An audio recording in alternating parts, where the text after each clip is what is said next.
Have you ever wondered what the world's first digital Brickwall limiter was? Well, I sure have. And I did some looking, and this is what I found out. The Sony DAL 1000, DAL for digital audio limiter, arrived on the market by the late 1980s. It shared technologies originally developed for Japan's first digital reverb, the DRE 2000, which was released in 1981.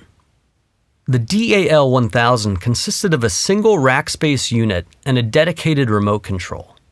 In this product preview manual thing, Sony implicitly states that it's a peripheral for Sony's compact disc mastering system, and that essentially it solves degradation issues by allowing engineers to skip additional stages of conversion while avoiding digital clipping.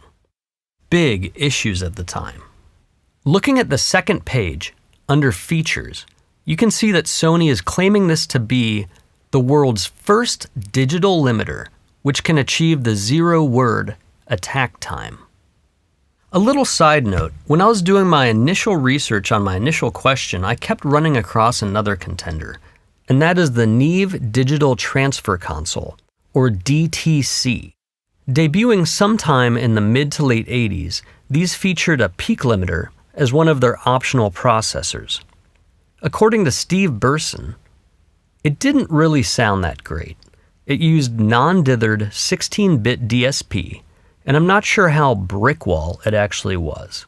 But it certainly could work well enough to tame a stray high transient here or there. However, I'm going to go with Sony's claim. Now back to the second page, we see it had SPDIF2 and AES EBU connections running at 44.056, 44.1, and 48 kHz sample rates. 16-bit only, running 16-bit internal DSP. There were also a whopping 5 programmable presets, and it ran 2 kinds of limiter curves, A and B.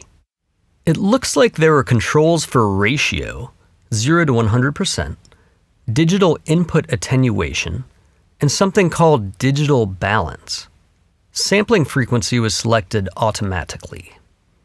These compression curves look like they differ quite a bit in their knees, and the limiter curves below show some interesting behaviors, like but also very unlike most Brickwall limiters of today. According to Adam Dempsey, Type A transfer curves gave more gain than B on low-level sources. Thus, Type B best suited higher-level sources. He has also stated that the DAL 1000 is more of an upwards compressor than a traditional peak limiter, and has also described the sound as subtle and even natural. At the bottom here, you can see how it was originally intended to be patched into their Sony compact disc mastering system.